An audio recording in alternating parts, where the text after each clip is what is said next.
दोस्तों, आज हम आपको बताने जा रहे हैं कि पृथ्वी का अंत और कलयुग का अंत कैसे होगा, और साथ में ये भी बताएंगे कि कलयुग के अंत का आखिरी दिन कैसा होगा। दोस्तों, गरुड़ पुराण और हमारे हिंदू धर्म ग्रंथों में 4 युगों का वर्णन मिलता है।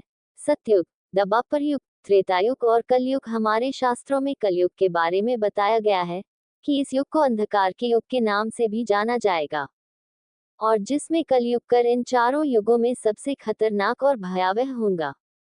गरुड़ पुराण में आगे वर्णन मिलता है कि कलयुग के अंत के समय विशाल समुद्र की लहरें पूरी धरती को अपने चपेट में ले लेंगी और धरती कांप उठेगी। पेड़ पौधे और इमारतें टूटकर बिखर जाएंगे। इस दर्दनाक मंजर को देखकर धरती के हर प्राणी की रूह कांपने लगेगी। गरुड़ पुराण के अनुसार त्रेता युग खत्म होने के बाद जब कलयुग की शुरुआत हुई और जब मनुष्यों और प्रकृति में बदलाव आने लगे, तब ये भविष्यवाणी की गई कि इस युग का अंतिम दिन कैसा होगा। इस वीडियो में हम आपको कलयुग के उस अंतिम दिन के बारे में विस्तार से बताने जा रहे हैं, जो शायद ही आपने कहीं पढ़ा या सुना होगा। उसके बाद हम आपको मनुष्य जाति में आने वाले उन बदलावों को बताएंगे जो कलयुग के अंत के समय देखे जाएंगे। और अंत में आप भगवान विष्णु जी के उस अवतार के बारे में जानेंगे जो कलयुग में जन्म लेंगे और पाप का अंत करेंगे। लेकिन वीडियो में आगे बढ़ने से पहले आपसे अनुरोध है कि हमारे चैनल भक्तिसागर 20-23 को अवश्य ही सब्सक्राइब करें। सबसे पहले आपको कलयुग का वह अंतिम दिन, जिस दिन सृष्टि पर प्रलय आएगा, उसके बारे में बताते हैं। उस दिन आपको क्या देखने को मिलेगा? उस अंतिम दिन में पृथ्वी का जलमग्न होना और विनाशकारी दृश्य देखने को मिलेगा। जब ये समय आएगा तो चारों ओर प्रकृति के प्रकोप का अकल्पनीय तांडव देखने को मिलेगा। भीषण बाढ़, भूकंप और ज्वालामुखी विस्फोट जैसी घटनाएं होने लगेगा। पर वह अंतिम दिन भी एक सामान्य दिन की तरह ही शुरू होगा। लेकिन अचानक आकाश में काले बादल घिर जाएंगे। हर तरफ बारिश ही बारिश होने लगेगा। देखते ही देखते नदियां तूफान पर आ जाएंगी और नदियों का जलस्तर अचानक बढ़ने लगेगा। सबसे पहले देश बारिश और ग्लेशियरों के पिघलने से बड़ी बड़ी नदियों में तूफान आने लगेगा और इनका पानी शहरों और गांव की ओर तेजी से बहने लगेगा। लोग अपने घरों को छोड़कर ऊंची जगह की ओर भागेंगे, परंतु अधिकतर स्थानों पर पानी ही पानी होगा। इसके साथ ही भूकंप की तीव्र तरंगें पृथ्वी को हिला देंगी। बड़े बड़े शहर धराशायी हो जाएंगे और सड़कों पर दरारें आ जाएंगी। ज्वालामुखी विस्फोट से निकलता हुआ लावा और राख आकाश को ढक लेगा, जिससे पृथ्वी की सतह पर गर्म लावा रहेगा, जो जल माध्यमिक क्षेत्र को और अधिक विनाशकारी बना देगा।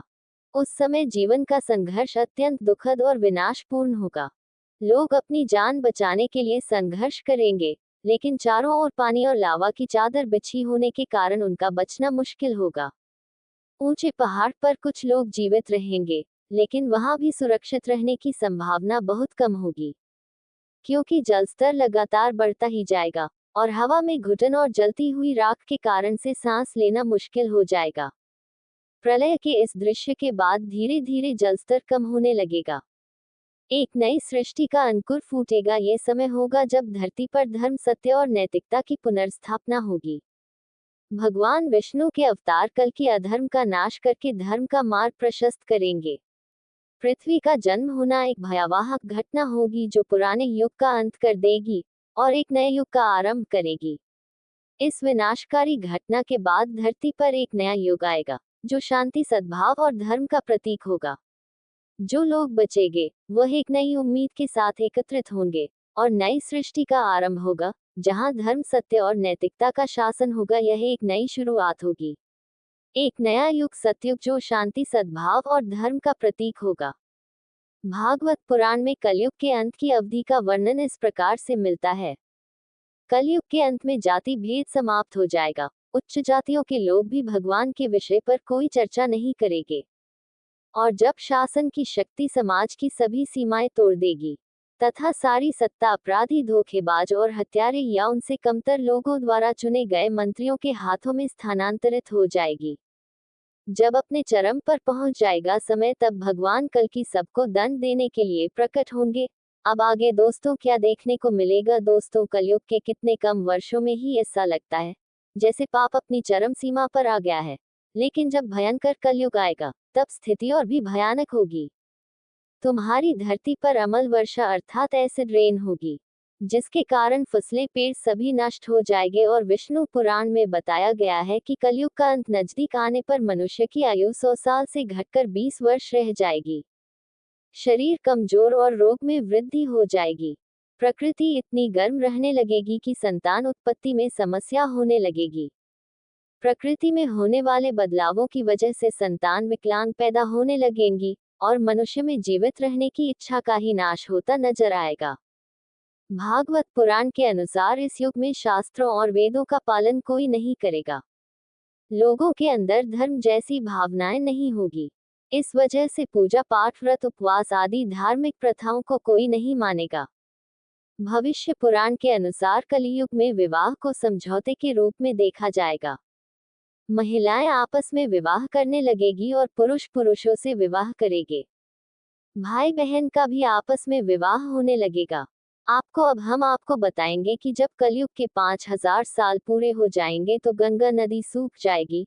10,000 वर्ष पूरे होने पर सभी देवी समाप्त हो जाएंगे। पाप के कारण इंसान पूजन कर्म व्रत उपवास और सभी धार्मिक काम करना बंद कर देंगे।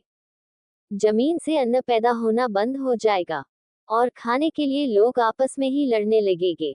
पृथ्वी के चारों ओर पानी ही पानी होगा।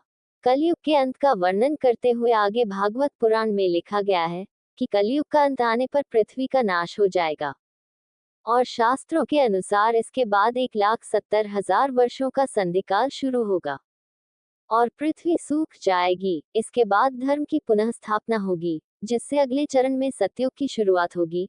अब दोस्तों आपको बताते हैं कि भगवान विष्णु कौन सा अवतार लेंगे और इस युग में नारायण के कौन से अवतार का जन्म होगा। धर्म ग्रंथों में कलयुग के अंत करने के लिए भगवान विष्णु अपने 10वें अवतार भगवान कल्कि के रूप में जन्म लेंगे।